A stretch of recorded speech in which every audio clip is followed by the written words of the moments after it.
ఉదయం నుండి కూడా మార్షల్స్ లోపలికి అనుమతించకపోవడంతో రోజా అసెంబ్లీ ప్రాంగణం వద్ద గాంధీ విగ్రహం ఎదుట బైఠాయించారు.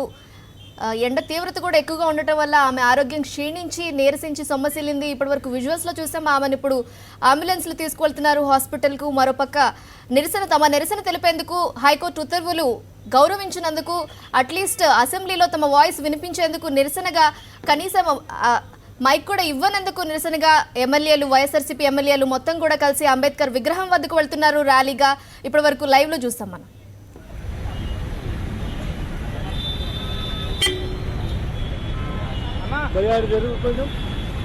జరుగు